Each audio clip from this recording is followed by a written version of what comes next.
So if you've got an InstantPot Mini, making yoghurt in it might feel just a little bit intimidating. So in this video, I'm testing two different ways of making yoghurt. Method one is making the yoghurt directly in the pot, and in method two, we're going to be fermenting the yoghurt directly in the jars. And by the end of this video, you'll know which method suits you best. And there's one little mistake that people often make, and if you do this, it will ruin your yoghurt every time, guaranteed. So I'm going to show you exactly how to avoid that. And if we've not met before, I'm Susan from Cooking and Calm. Welcome. And here we're all about keeping it a bit calm in the kitchen and making the most of our gadget friends like this lovely little Instant Pot to make life a little bit easier. So let's keep it simple and get on with our first method. But hold on, there's one thing I'd like to suggest you do before we make a start, and that is to do with the Instant Pot sealing ring. So around the edge of your Instant Pot is this gasket or sealing ring, and we only get one with the Mini, but I do recommend that you buy yourself a spare one exactly for times like when we're making yoghurt, because over time these seals can take up a bit of taste from the food. So when we're making yoghurt, it's good to have a spare seal that we use just for delicate foods like this. So mine is a red one. This is the one I know to change to when I'm making yoghurt. No smell on this one, ready to go and make our yoghurt. So method one is our classic straight in the pot method, and we're going to do all of our fermenting in the pot itself. And just before you start, make sure your bowls, some jars and a whisk are freshly washed and ready to go. Yoghurt is super friendly, but it needs a clean start. So I just run my jars through the dishwasher. And for this method, you can use any jars you like because they're not going inside the pot. So in the Mini with this bowl method, the minimum amount of yoghurt you can make is 1 litre. But you can actually go much higher. So this method is good if you want to make a really large batch. But for this test, I'm going to make 1 litre using the bowl method and 1 litre using the jar method. And for the creamiest texture, I'm using whole milk here. And this is fresh pasteurised milk. So we're going to do the scald first. This reads as boil on the Instant Pot Mini, and it's step 1 in the yoghurt programme. And this boil stage also helps with getting a reliable set. And we're going to get on our lid. And now we're going to set our milk away to boil. So we'll click the yoghurt button and then use these up and down arrows to get it onto the boil setting. And then we just leave the Instant Pot alone, and it's going to get it up to that scalding temperature. Keep it there for about 3 minutes and then start to cool down. And once that milk has been boiled, the Instant Pot is going to give us a beep. And at this point, you can take off your lid. The milk is now hot, and this is a step I mentioned earlier that can make or break your yoghurt, so don't miss this bit. So we've now got very hot milk, and our next step is to add in the starter, but we must let that milk cool down now to under our ferment temperature before we add in our yoghurt starter, because if it's too hot, the cultures won't survive, and that's the #1 reason why yoghurt doesn't set. Now, you can either leave your bowl in the Instant Pot to cool, just keep checking it with your instant read thermometer, or if you want to cool it down a bit more quickly, you can take out your inner bowl and put it in an ice bath and bring it down to temperature more quickly. And if you get a little skin on top at this stage, that's totally normal, so just lift it off and discard that. Then we're going to gently whisk in 1 tablespoon of our live yoghurt. So we want a natural plain yoghurt, no added fruit, no added sugar. And this is the one I'm using today, and just check your labelling and it will tell you whether it has live cultures in there. Super important. So this one says no added ingredients, no added sugar, contains the following live cultures: Bifidobacterium, Lactobacillus acidophilus, Streptococcus thermophilus. So we've got the live cultures in there, and that's what we're doing when we're making yoghurt. We're getting these live cultures into our milk, and we're growing that family bigger, and the yoghurt will get a beautiful set and a really delicious and healthy food for us. And for me anyway, it's not really about saving money, this. It's about knowing exactly what I've put in there, what milk I've used, what yoghurt I've used, and you're going to have the best colony of bacteria because you've only just made it, and it gets straight into your fridge. It's not sitting in the supermarket or in the back of the car.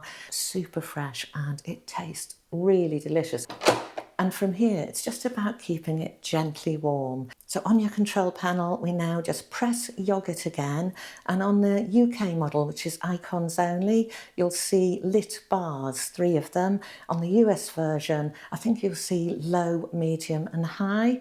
So choose the 2 bars or medium for this yogurt. That's our standard yogurt setting. And on the InstantPot Mini, that's 40 degrees Celsius or 104 Fahrenheit.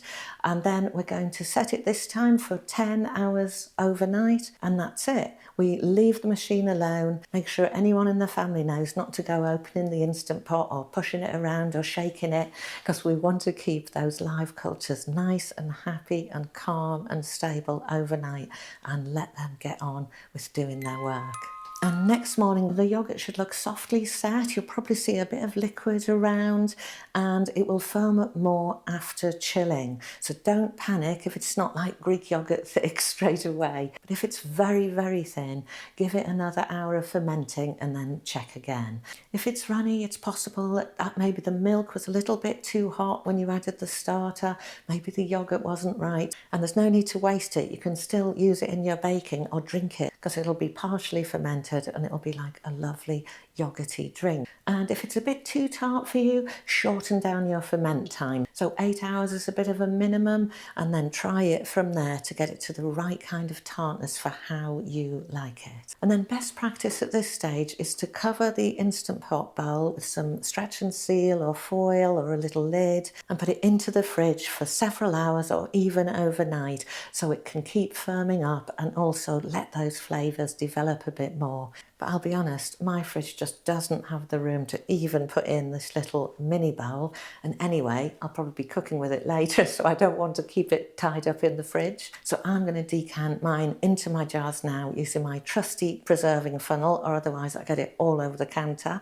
And I'm going to chill those instead. So now for method 2, which is doing that ferment stage with the yogurt already in the jars. And this is perfect if you're like me and you tend to make your yogurt overnight, but you don't want to be messing about decanting first thing in the morning when you've just woken up and your brain's all frazzled. So the beginning stage is exactly the same. We're going to heat the milk. Remember to cool the milk, whisk in that starter, but now the difference comes. We're going to decant our milk into our jars. But there's a catch. Many of us use these 1 pint wide mouth jars for yogurt and lots of other things, but this is a shallower pot, and they don't fit. But I can fit 4 of these 250 millimeters or 8-ounce jars on the trivet within the InstantPot Mini. And I've been investigating some other jars that will fit. And also big thanks to the Cooking and Calm detectives, who have also been looking to see what jars will fit. So all of those are going to be listed in the description for you. But let's get on with making this yogurt using these lovely little jars. So after that boil stage and your milk and yogurt has cooled down, get your yogurt decanted into the 4 jars, and then give the inner pot a good wash out. And then I add a little warm water to the bottom of the Instant Pot, just enough to create a gentle water bath and keep the temperature nice and stable. And you can just put your jars in without adding water, but I find it gives you a bit more of a consistent result if you let those lovely bacteria sit around in a nice consistent warm bath overnight. Bacteria need to relax too, right? And then put the jars on the trivet, and then I like to put lids just loosely on the jars. I'm not trying to create any kind of seal. I just find it helps a bit so that the condensation doesn't drip into the yogurt and make it a bit runnier than I'd like. So that's optional. And then we're going to use just the same ferment setting as before, 2 bars or medium setting, 10 hours overnight in my case. So next morning, here we have our yogurt in the cute little jars all ready to go. And these are really convenient size. Let's just show you. Absolutely gorgeous. They're going to go into the fridge, same as before. Let the yogurt continue to set and those flavours develop for at least another 8 hours or even the next day. So here's the comparison. The batch method made straight in the pot is going to give you volume. So this is brilliant if you're cooking for a larger amount of people, you need more than a litre, or you're wanting to kind of go on to a next stage and strain off that yogurt to make it more like a Greek yogurt. But the jar method is the winner for me for everyday calm, because all we're doing in the morning is lifting the jars out of the Instant Pot, tightening up the lids, popping them into the fridge, and that is it. No messy ladling when I'm half awake. So this is how I like to make yogurt, but now it's over to you to start experimenting with making your perfect yogurt. And if you want to know more about what this Instant Pot Mini can do, take a look at this playlist here. And in the meantime, thank you so much for watching, and may your kitchen be calm, your food be good, and your yogurt be set. And I'll see you next time.